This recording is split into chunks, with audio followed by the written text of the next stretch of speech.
Amerikadagi Uyg'ur faoliyatchi Ravshan Abbosning hadisi doktor Gulshan Abbosning tutqun qilinganligining 5 yillik munosabati bilan dunyoning har qaysi joylaridagi Uyg'ur vaziyatiga ko'ngil bo'layotgan tashkilot va shaxslar ommaviy taratquv hisoblarida yoki to'rbatlarda maxsus bayonot e'lon qildi.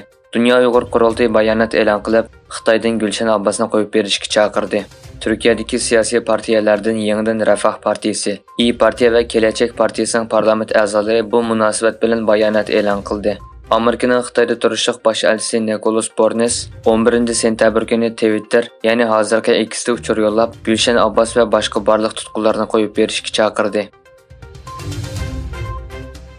Xitoy Kommunist hukumati oldingi hafta atalmış amallik boshqarish bo'yicha jazolash qonunining tuzilish loyihasini e'lon qilgan bo'lib, bir qism yangi moddalar kuchli qo'zg'olon qo'zg'amoqda. Xitoy doiralari oldingi hafta atalmış amallik boshqarish bo'yicha jazolash qonunining tuzilish loyihasini e'lon qilgan bo'lib, bu 17 yildan buyon mazkur qonunga tunji qatam o'zgartirish kirgizish hisoblanadi ekan. Tuzitilgan loyihasida ommaviy so'rovlarda atalmış Jonxo millati ruhi va Jonxo millatining hissiyotiga ziyon yetkazgan kiyim-kechaklar, ziynat buyumlarini kiyish, taqash, qalaymaqan so'z harakatlarda bo'lish qatorliq harakatlarga jazo berilganligi bildirilgan. Xitoyda sobiq tashqi ishlar ministridan keyin bu qatam davlat mudofaa ministri yo'qolib ketdi. Xabar qilinishicha, Xitoy mudofaa ministri Li Shangfu 15 kundan buyon ommaviy so'rovlarda ko'rilmagan. Li oxirgi qatam 29 avgust Beyjingda o'tkazilgan bir munbarda so'z qilgan. Shuningdek keyin hech qanday faoliyatga qatnashmagan va ommaviy so'rovda ko'rinmagan. Lining tuyuqsiz yo'qolib ketishi sobiq tashqi ishlar ministri Chingani kishilarning esiga soldi.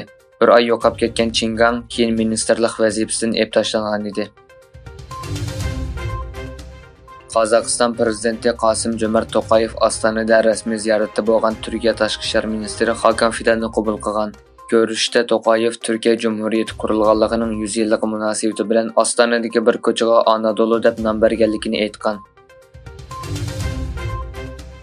Rossiya prezidenti Vladimir Putin va Shimoliy Koreya rahbari Kim Jong Un Rossiyaning Amur rayonidagi Vostonchini aloqa qatnash bazasida ko'rishdi. Xabar qilinishicha, ikki rahbar yangi bazaning aslahalarini ekskursiya qilgan bo'lib, Angara olam raketasi qo'yib berish mashinasining qurashtirish sexi, Soyuz 2 olam kemasining qo'yib berish markazi va Angara mashinasi uchun qurilayotgan qo'yib berish maydonini ko'zdan kechirgan.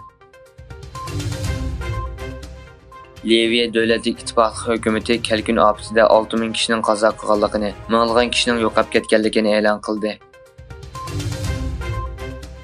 Estoniya, Latviya va Litvadan iborat 3 Baltiq dengiz davlati Rossiyaning numar taxtasi bor mashinalarining bugundan boshlab bu davlatlarga kirishining cheklanganligini e'lon qildi.